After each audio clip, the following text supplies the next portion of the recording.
What's up, guys, and welcome back to this channel. um, Today I'm just going to show you how to create a fast food flyer, right?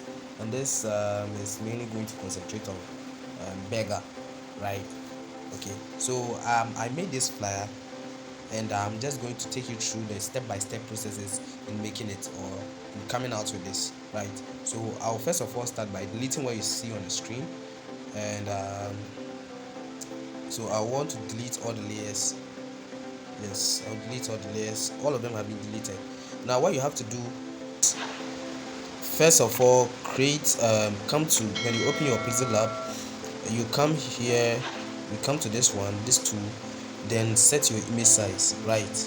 So you'll be using YouTube channel banner, right? Okay, so that is it. You set your image size, right? Then you would also import the design, the already existing design.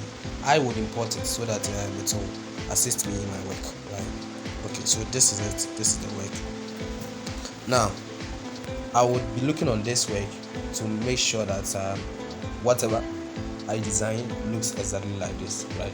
So without wasting much of our time, let's just jump into it, right?